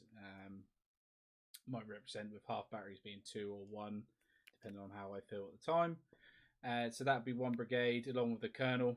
And then for the elites, I'm going to go with 4 again. So 2 old guard and 1 middle guard and 1 young guard. And I will go again with a battery of cannon, guard cannon for that. I was thinking about going cannon or cavalry, but not too sure. Really not sure, but I think I'm going to go cannon because my third option, like infantry wise, is going to be my foreign units. And again, I'm going to do 2 Italian. I might even do 4 Italian. I'm not sure. It's either going to be 2 Italian and 2 Swiss, and have a colonel in that. But I'm not too sure. If I do 2 and 2, I guess if I want to expand further, I can make another 2 Italian, another 2 Swiss. Because like I've learned, you basically just keep building on what you've got, I guess. Because if there's an odd unit, like there's like 2 Italians, I'm going to want to make that 4 Italians to make up the brigade. And if there's 2 Swiss, I'm going to want to make 4 Swiss to make up the brigade. So it's just going to keep adding stuff on. And then once all that's done, I will do a cavalry brigade, which will be 3 troops of cavalry. That'll be it. But that's an extra. That is an added on extra. Or you could do it instead of one of the line battalions. But I think I just prefer the infantry and the black powder rules because I've used the cavalry and they're not all that. That's because you weren't using them right. I was using them on the flanks and trying to get Dom to form square. Yeah, actually, you know what, Martin? He played the game. The game we had the other week, which you'll see a video of at some point. He actually used his cavalry really well. All right, then. He sacrificed them beautifully. There was none left by the end of it, but he did a good job of holding me up. Yes. You know, I'm not sure necessarily the way he used his cavalry would endear him to real cavalrymen, but they were effective. I'll give him that. They actually had a use, didn't they, Dom? They did. They did. And If you go- obviously, if But you yeah, wanna see- I'm in. Sorry. Carry on. I was gonna say, if you want to see like an action with some cavalry that actually came off, and it wasn't really meant to. That game where we were playing over a bridge, and I brought my cavalry on and just charged them at a ford. Okay, we'll forget that the 95th were there, and the cuirassiers and the lancers just powered through. The lancers somehow managed to power their way through. The British units were there and just started and found themselves marooned in front of 3 British lines that just peppered them because they didn't have to form square because the move just ended. They weren't charging any of those units, and so they just found themselves sitting ducks, but they survived. So I had this one unit, and it didn't go to another turn. But yeah, sometimes cavalry can surprise you. a very similar situation I think- occurred. I think cavalry in a lot of those sort of scale games, it's the same with sharp practice. They're really not that effective, and I do think they do need to. Some rules just do downplay them rather a lot. Like I talked about him before now, but JP, his channel does Napoleonic stuff, and I think he used General de Brigade. Is that the system? And he did a battle the other day, which I thoroughly recommend. It's 3 partings. It went on for ages, but it's had a lot of cavalry involved in it. I think it was Peninsula Battle. I think it was Victor. I don't know. It was based on a real battle, but anyway, I can't remember which one it was. But and the cavalry really played a part. And I thought, oh, I really missed that in a rule system, because I think in Black Powder, sharp practice, the cavalry it's more of a nuisance than a Tactic. potential battle winner. Yeah, I think that's the thing, though. I don't think, and modelling for Kai's just said on here, it's important to realise that they're there as a strategic asset rather than a tactical one. Like It's they can, true. if you can put cavalry on a flank, then your opponent will get worried, because if he doesn't move to do something about them, then they're stuffed. You know, because the cavalry you need to. I don't think I've ever been in a game where I've managed to put cavalry out and no one has actually defend or like put something to oppose them. I've never had cavalry sort of running free, so they do have that kind of going for them, because no one's ever going to leave a unit of cuirassiers to just run rampant across the battlefield, or allow them to get it. So, but then I don't paint up enough cavalry to really have massive cavalry games, so maybe that's why. Well, I had 2 troops of cavalry. I didn't don't think the scale really works. Sorry. Yeah. I was going to say, I used 2 troops of them, didn't I? And quite a lot of them, weren't there? I think, he's right. Kaiser's right. I mean, it was a strategic asset, and many generals didn't want to waste their cavalry because horseflesh was hard to get hold of, especially in the middle of a war. So they didn't want to waste it. But the same token, there was 2 distinct functions for cavalry, wasn't there? There was the battle cavalry, the cuirassiers, the heavy dragoons, those sort of things, who were designed to dominate the battlefield. That's what their role was. It was the light cavalry that had that sort of strategic scouty role, that you didn't want to lose your light cavalry, else you couldn't find the enemy next time, or you couldn't find where you were going next time. So, yeah, I agree to a point. But anyway, whatever. But I think cavalry a little bit underappreciated. My in the 2 rules I mainly play, which is sharp practice and Black Powder. Although, funny enough, in pike and shot, cavalry is a little bit more effective. If you win the cavalry battle in the English Civil War games, you can start riding down infantry quite easily, unless they got lots of pike to hide behind. But even then, you can literally stop any attacks, because the infantry just can't deal with it. Whereas I find in Black Powder, even the cavalry running around, they just sort of, they get blown away, because their stamina's quite low. So they get hit a couple of times by some infantry, even in square, and it's good night Vienna, and they pull back. Anyway, that doesn't answer the question Graham was asking. To me, rambling, personal bet noirs.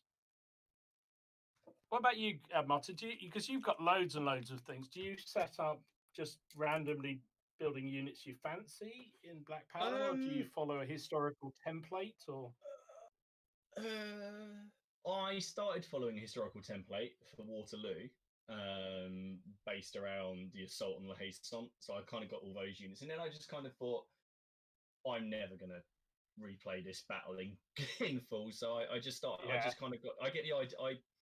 I buy what I want. I build what I want. And then I form it into. I don't have one set army. I form armies from my collection. But that's because I've got the benefit of having 15 odd line battalions that I can pick from, and you know, if I for example, I'm doing the Italians. I know like Ken is, and I am going to do a complete brigade of Italians. So I'll do three line battalions, one skirmish, one in skirmish formation. I'll probably do a battery and then a colonel, and that'll be my Italian brigade. Yeah. No, I just kind of, it's like those ones there.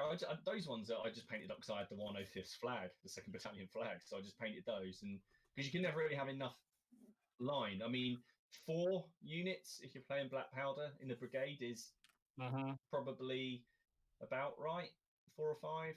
Yeah. Any less than that, and then the brigade might not be particularly effective if you lose one, and then any more than that, and you run the risk of half your troops not being able to activate. No, I mean, I kind of look at things like I'm still trying to finish the Union Brigade. I wanted to do that. So some famous formations I tried to do. I want to do the Red Lancers, Napoleon's Red Lancers, but they always deploy as a large unit, so I'd have to paint by my own basing scheme. I'd have to do about 18 of them, and that makes me feel a bit sick. That's a lot of lancers. It's a lot of horses. So you got them there, don't you? No, I don't. Well, no, because I want to use the Vitric. Because what happened was I bought enough lancers to do it from Warlord using their Polish Lancer set. I was going to add some bits to make them, because the Red Lancers are Dutch, and there's an Imperial Guard unit. And then Vitrix went and previewed their lovely Lancer set a week later, and so that's why I've got those Polish Lancers just sitting there. Because no offense to those figures, they're the Lancers and the I like the Warlord cavalry figures, but those Vitrix Lancers they're not the Vitrix. They're not. And if you're painting up the Red Lancers of the Imperial Guard, you want those models. Maybe I'm wrong, but you know, I haven't actually bought those Lancer models yet to actually do them, because why don't you sell the Polish ones? Because I could paint those as normal Lancers and have three units of normal Lancers, and then get the other ones anyway. You're not going to do that. Yeah, but I could paint them and then sell them and probably make a little bit more. This is true. You can sell them to me, actually. I was thinking about doing it. Well, I was thinking about painting up one, and then I was thinking about doing a giveaway with another one. I have got an awful lot of cavalry, yes. so I might do a giveaway. Do you know that's the only disappointing thing with Victrix? The only one thing, they do 60 infantry. Maybe they should do 60 cavalry per pack. Owen Douglas on mine says he thinks a rules of cavalry that affects deployment would help, in that you'd have a reason to take them beyond the actual combat impact. That's very good idea. Yeah, that system I keep on harping on about, that I really want to play against you guys, Fire and Sword. Yeah, you get depending on the cavalry in that, they give you a certain amount of recon points, and you and your opponent total up your recon points, and whoever has the most gets to effectively do things on the battlefield, because they've made it their first. They get to maybe move the terrain around, or they can do a forced march or something like that, or put some obstacles out. So the cavalry have another role, which is quite cool. So yeah, that's a good point. Infamy does a similar-ish, well, not that thing, but it how many cavalry or light infantry you have influences quite a lot of things in the early part of the game, in that deployment phase. And it's one of the things I do like about Infamy, because I think that's a really clever system for, as you say, you might just take cavalry or a unit of cavalry, even though they're not they're reasonably effective in that game from what I've seen, but they're very effective if you want to shut down deployment ambush points and that sort of thing. So you've got to have some just for that reason. So I like that. That's cool. Nick Games has said on here, one interesting rule would be to have one light cavalry for each side starting around on the table to try and scout the player's army formation before deployment. Maybe you could use that as a way for who has to deploy first.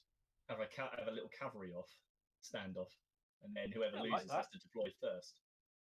Yeah, I like that. That's really cool. That's an idea, actually. There was an ancient set that did that. I'm sure there was. Yeah. I can't remember what it was now. Is it Meg? I think it might be someone like that. There's a rule set that does that sort of thing, and depending on how the effective pre-match goes, yeah. Meg, I think it is. Yeah. No, it's SPQR. I thought that was really cool. Yeah, no, actually, Brush and Quill said you could use partisans. See, now it's starting. You have Spanish partisans doing the same kind of thing. Oh, there's so many possibilities. I might do something like that in our next War of the Roses game because we wanted to have just a massive pitch battle using all our figures. Yeah.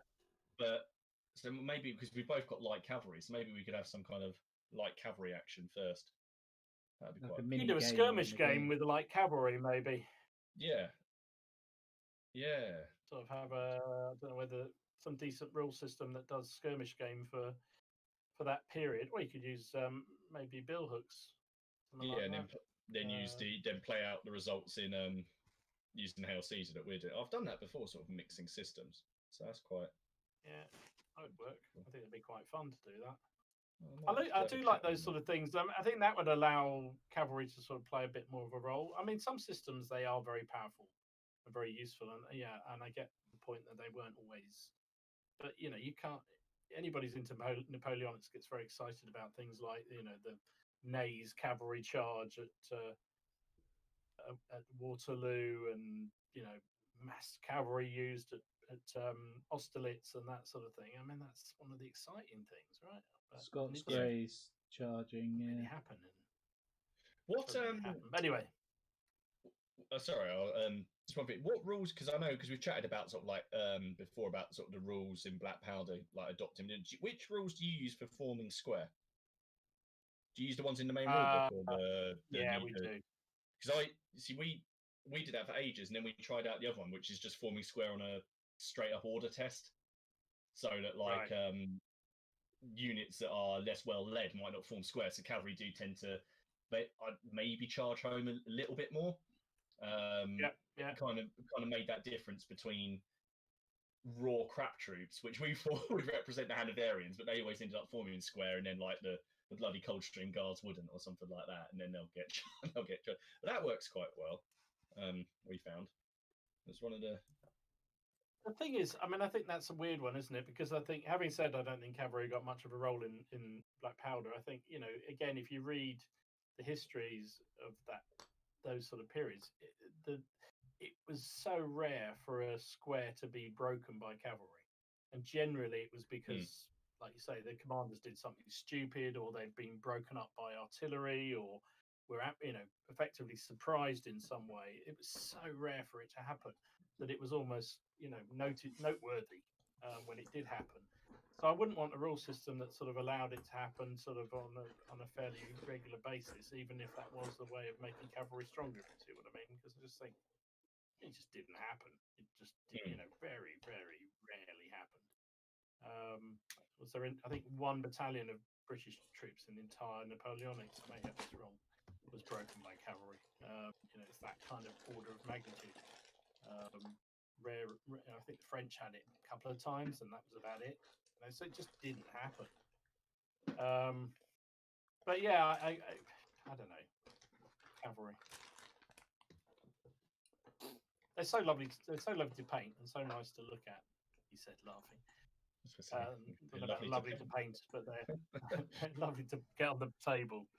But yeah, I think for me, the whole thing about a Black Powder army, or even pretty much any army, is I like to have a sort of a vision of what I want out of it. So I'll generally follow something. Even the bolt action armies, I'll tend to have a formation in mind when I'm making it, at least initially.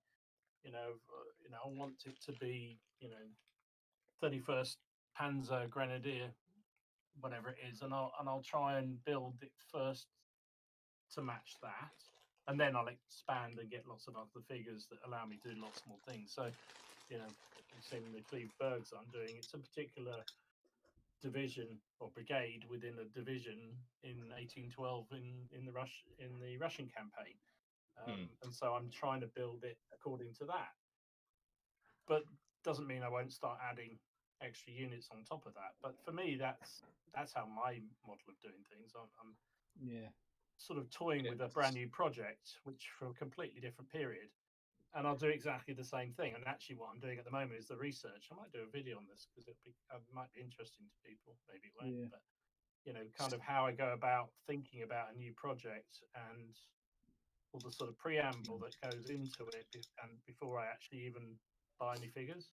Yeah. Steve, you do some World War II stuff, don't like? Obviously, I know you do some World War II stuff. I mean, when you were talking about some specific units before, weren't you? I remember. Yeah, I think it gives the like Dom said, it's good research in the history. So my Stalingrad Germans are based on they're going to be based on the 144th Infantry Regiment, which was an Austrian regiment. They were actually destroyed at Stalingrad and then reformed afterwards. It very painful end for them. But I think just having that backstory and reading up about them. So at the moment, I'm working on these French. I'm at the moment they're just a really generic army. I've not gone in and picked exactly what I want them to be in reality. Same if I use my late war Germans and playing bolt action, they're always based around a Kampfgruppe Becker, which was a mix of different a Kampfgruppe basically, bits and pieces. And I think that's what I like about late war Germans. You can pick and choose, quite a diverse range of different units across different, Fallschirmjäger, SS, here. So there's a good mix there. But no, I do like to have that background to any bolt action forces that I'm working on. I don't really know an awful lot about early war, which is why I'm enjoying reading up about. I'm currently going through the Battle of Arras.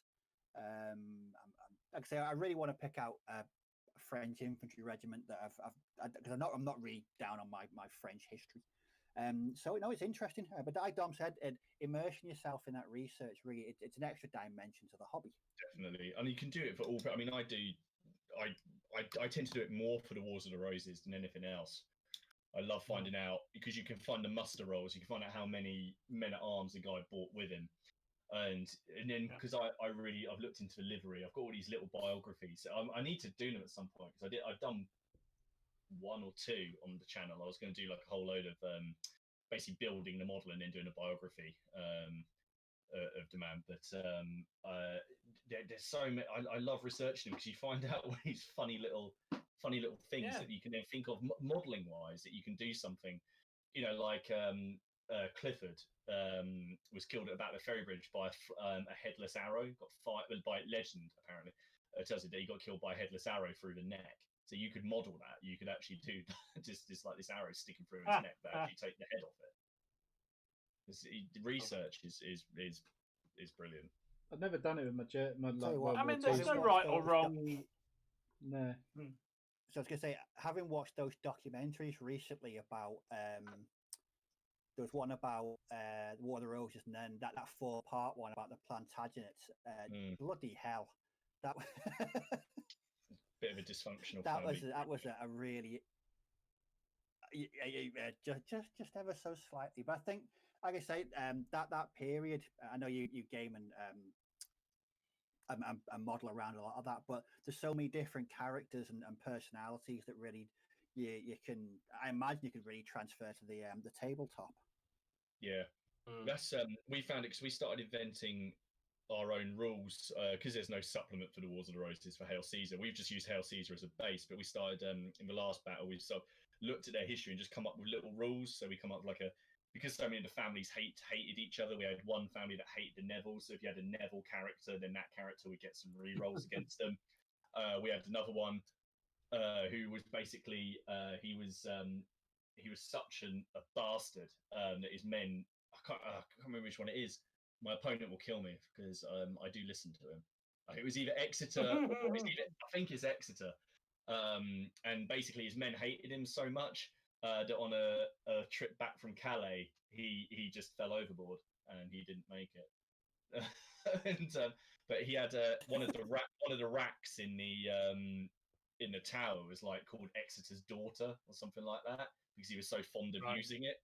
So you find out. So we put that in the rules and basically said that his men were afraid of him, but they also hate him. And so we basically had decided is it's easier for him to order them, but if he does blunder, he blunders hard, and they like you double the effects or something like that. So doing these little bits of research and including them in the game, it really, if you can find a way to do it, there's loads of little things you can do, and it just adds an extra Tell you what, bit to it. There was certainly a fair few psychopaths back then, weren't there? I mean, every other person to have. There are now. I don't know, some kind of manic. I don't know. There's this violent trait to them. I don't know whether it was the period, whether it was just a result of generations of inbreeding. Everyone just seemed to be completely loopy. I don't know what Psychotic. it was. I think people remain that psychotic. It's just that once the Tudor period starts, it became a lot more kind of like underhanded. Although, to be fair, it's not. We get to the Henry VIII, it wasn't particularly. It was about to say that. It was fairly blatant. It wasn't particularly subtle at that point, was it? No, I think you're right. I don't know, but it is all just family. It is just like the Plantagenets. It's just one giant family squabble. Yeah. Oh, but I mean, I think all this stuff for me, and it sounds like for you guys too, it really brings it to life. I know it's not for everybody, and it doesn't make it right or wrong, but that's the beauty of the hobby, isn't it? That you can have somebody who basically just builds an army however they want, and then somebody else who's this is a particular formation, and it doesn't. Most rules doesn't really matter. no. It just in your head, it's still like. The only thing is, I don't know about you, I then get sort of very attached to a particular unit because I've particularly invested in the history of that unit, that formation. And you don't ever want so them I to don't do want that bad, one do to you? die. No. Yeah. Well, you get attached to them, and then you find out something horrendous actually happened to them in history, or they turn traitor, or something. Like you spend all this time and you can doing some research, and then it's like doing family research. You find out you got a relative that got like done for like sheep rustling or something like that. Yeah, no, I know. Yeah, I know what you mean. Definitely, I get very attached to my Wars of the Roses units. I have done with my 9th Light Infantry for the French for some reason. I don't know why. I just have. The 9th. Don't ask me why. But I really don't want them to die in a game. And the 28th. Oh my god, the 28th. I do not want them to ever die. No, the 30th. Is it 28th or the 30th? No, he doesn't even know. Look, how can you? No, how it you was own your them models, if you wasn't it? want- It was your models. The 28th for your models, mine. If I ever play with them, they are like heroes. Oh yeah, no, they did well. They'll be in tomorrow's game. And I'll be rooting for him. I'll be rooting for him. And if the that's 95th fine. You should be rooting for me. That's fine. You can root for me. I'll actually have someone going. Oh, I hope you win for a change. That'd be nice. I do. I just want one day for you to be able to destroy the 95th and be a happy man. I really You know what? I did destroy them. Oh, they were on my side, but I destroyed them. I just want you to be able to do I don't it. think that counts. Haley will be so pissed off. No. It'll be unreal. I just want to see you humiliated. It's just there's not much to ask for, is it? I think the guy No, deserves a break now. I think he needs to win one. I think he needs to win one game. I won one. I did win one. Well, technically it was a draw because we said that if it's within 1 victory point or 2 victory points, then it's a draw. And then I regretted it because it was me that had the higher point. But no, hopefully, tomorrow should. If it comes off, it'll be. We've got like a scenario, it should be interesting. It's not a pitch battle. We've got a bit more of a story, like a mission behind it. So we'll see how that plays out. We've got like 10 minutes. What? Just quickly, I wanted to ask a question. What war film, would you guys recommend watching this week if someone to watch it? I know what I'm gonna recommend straight off the bat. Mine's gonna be the longest. The longest one possible, which is going to be Gettysburg, because I watched it again this week. That's like the 5th time I've watched it in the last 6 months because it's so good. and it's got my ACW juices flowing like mad. That sounds disgusting. I don't Yeah, want to that know does about sound quite Ken's rank, juices actually. flying. No, you've already been. I need you've already got That's too much. General Right. Longstreet, mate. Can't wait to get him on the tabletop. So yeah, what film would you guys recommend possibly? Apart from Fury. My recommendation last week, and then and Steve watched it and said it was fantastic. So Yeah. I'm just big into at the moment into those sort of weird multinational films that you get on Amazon Prime or Amazon Video. There's I some started great to watch films one for last that, isn't night. there, mate?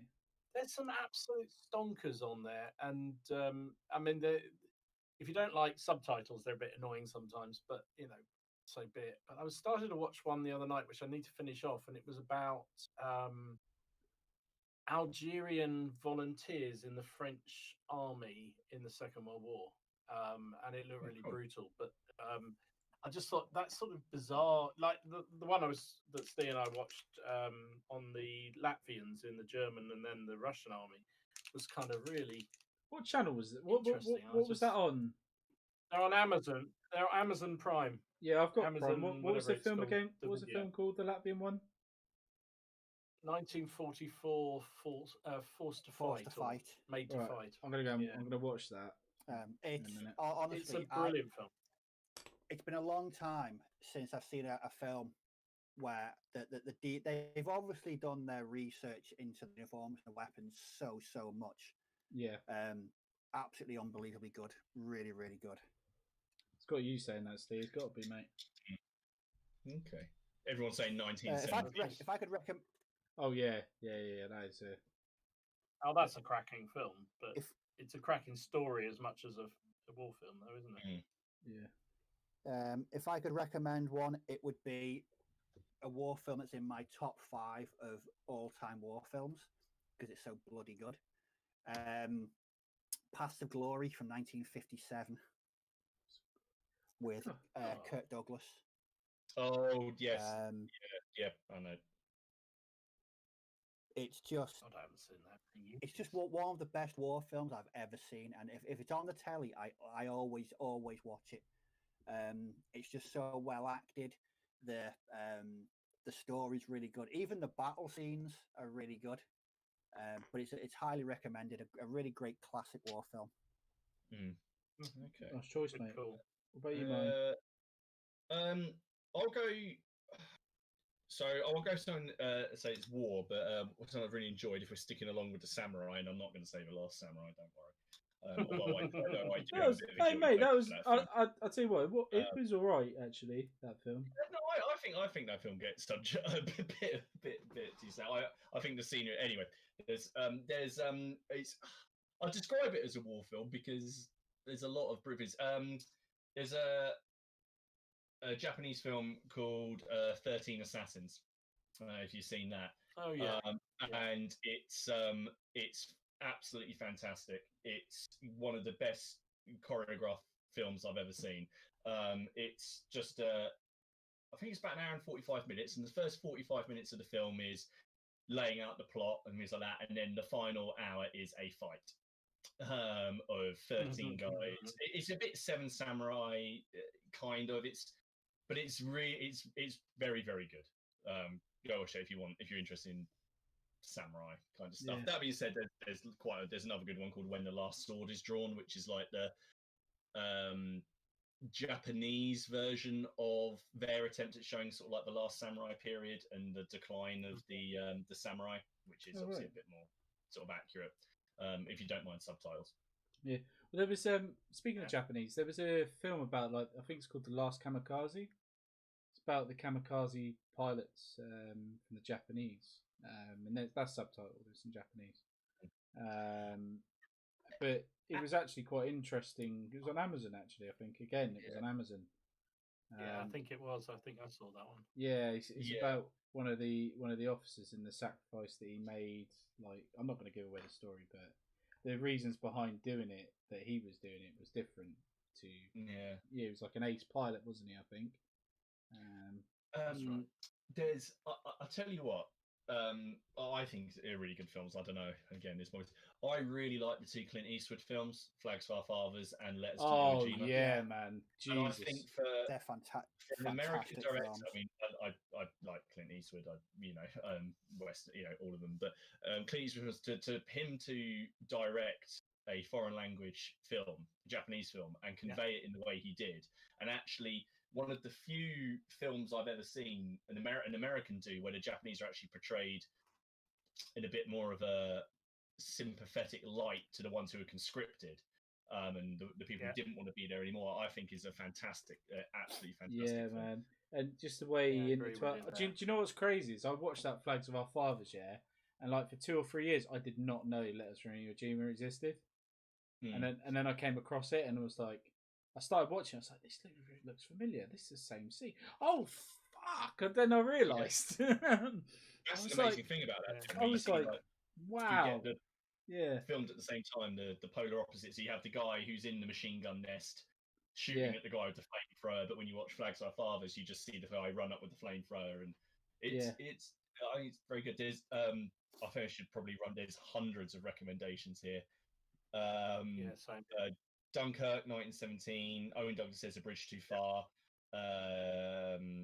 Modern for Advantage says A Bridge Too Far. Zulu, Waterloo. Someone here says they think they should maybe remake Waterloo.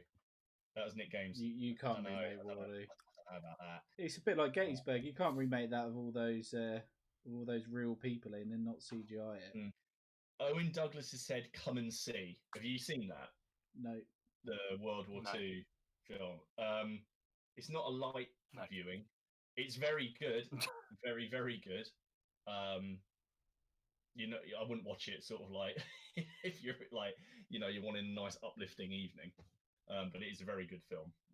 What's it about, mate? Because I've never heard of that. It's about the I'm trying to get the insight. It's about the East. It's basically told from the point of view of this kid who's drafted into in with the Soviets, but it's all about like the atrocities that happen on the Eastern Front and what happens to those villages and all of that kind of stuff. And it's just a visually and brutal. It's not so much it's a brutal film. It's quite exhausting watching it. Yeah.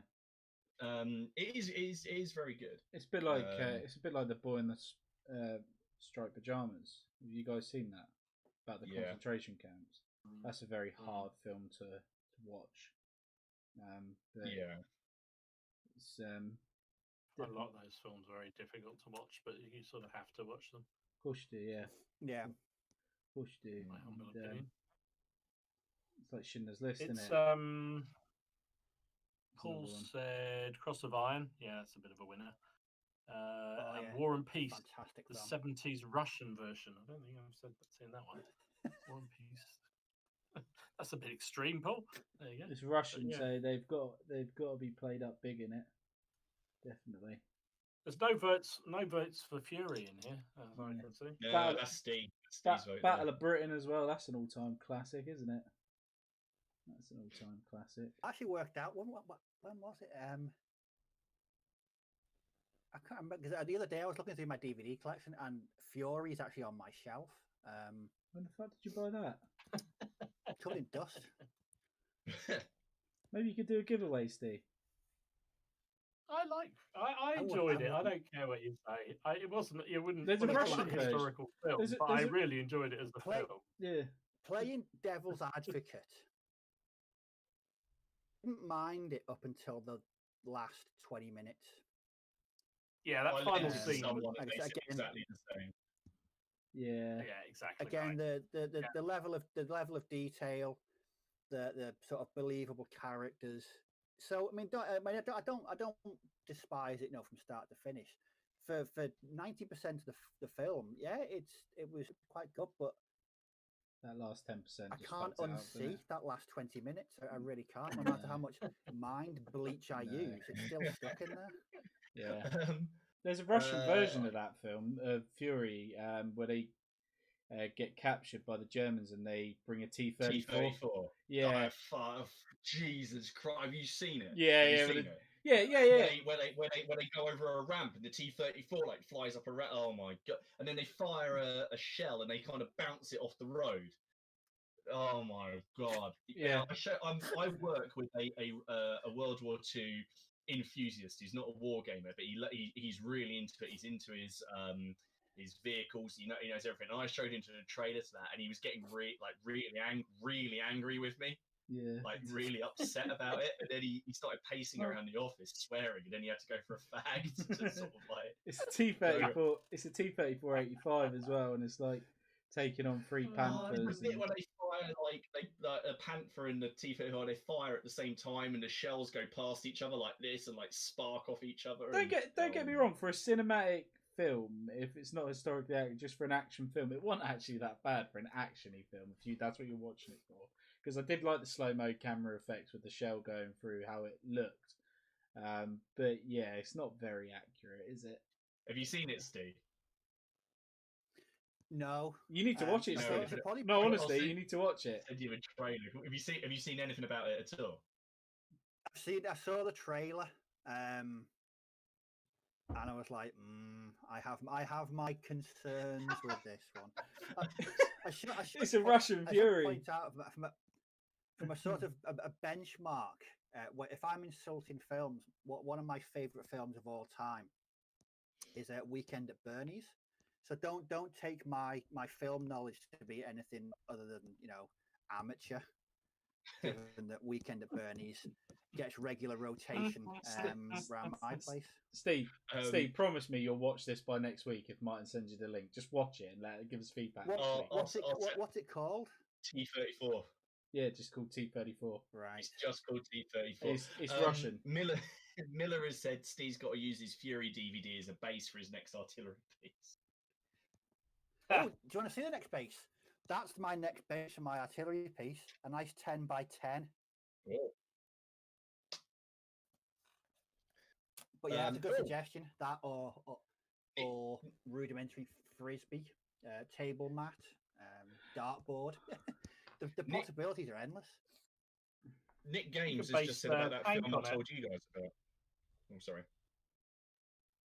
What did you say, mate? Sorry. Nick Games. What? Oh, I was just saying he could base one of his tanks on that Fury DVD. No, he couldn't. No, he doesn't, because any arseholes base tanks. There we go. Nick Games recommend. You know that film I told you guys about earlier called The Hauptmann, the Captain. Mate, I watched that. I watched that again. man. That's a good film, but it's it's real story. It's real story. Yeah, I know. It's not a happy film, mind you. Nah, man. Mate, I couldn't believe it. I couldn't believe that film. Films are happy films. He was in the Luftwaffe as well, wasn't he? He was actually Luftwaffe, wasn't he? Yeah, the guy. Yeah. So he's like an airborne. He wasn't even a soldier. I think he was like aircrew, and he just. Oh man, that film. He steals a uniform from a ranking officer and then basically impersonates him and gets his little band of followers as he goes around. Yeah, he convinces other officers. It's crazy. Yeah, man. and it's just horrendous. War crimes. That's all I'm going to say. War crimes, but it's not even against what you would think it would be against. Fucking, it is proper. Yeah, that King Matt has just Matt's just jumped in with Wind Talkers with Nicolas Cage. Oh Christ! And now they're all going about the cat. Do you know what? I'll change that. And I get a lot. I get a lot of hate for this at work, right? But I despise Nicolas Cage. I absolutely hate him in films. I cannot stand him. Do you know what? There's two. I know it's going to sound really sad, but there is actually two films I actually like him in, and that is really sad Disney films, the National Treasure Hunt or whatever it's called. That's great. Yeah, I really love like that film. Yeah, there's two of them. I really liked him in that film, and that's the only things I really like him in. I know it sounds. I like Con Air as well. That was good. Yeah, the thing is, I don't. But I like films like Con Air and The Rock, but because I like Con Air because of John Malkovich, and I like The Rock because of Sean Connery and Ed Harris. He's always got very, very good. Have you seen a remake of The Wicker Man? No. Oh, Jesus Christ! Oh man, Oh, There's just no. some films that there's just some films that shouldn't be remade. I don't know what it is And, about it. We just, Just no. just, Fair enough. I just don't know what it is. He's just I know. everyone's got it. Everyone's gone. I can't explain it. I just That's it. just Don't just need to. like him. Well, that's the cliffhanger for next week, ladies and gentlemen. So yeah, episode 37 next week. 37 weeks on the show. Yeah. I thought this was episode 34. Is it? That's what you said. Is it 35 next That's what week you then? said. He said that was at the start. Did I? Right. Okay. We've suddenly done. We were on for a hell of a long time. If we're at 37 next week, that's Yeah. all I'm going to say. Yeah, exactly. Okay, so yeah, episode 35 next week. We'll try and get some more wargaming talk. We've had a nice ramble this evening, gentlemen. We've had a very nice ramble. certainly have. We'll try and get some order in. But put us in the comment sections below what you want to hear us talk about next week. We'll let you guys decide for once. So yeah, what do you guys think of that? Let them decide. Send some questions in, Yeah. So, Yeah, we may listen, we may not. We've still got Peter's little question of the week. We didn't get around to that, but we'll do that next week, Peter. we Sorry, certainly mate. will. But thanks very much for watching, guys. We'll see you again next Take week. Bye bye. See you again soon. Bye-bye. Cheers, guys. Bye bye.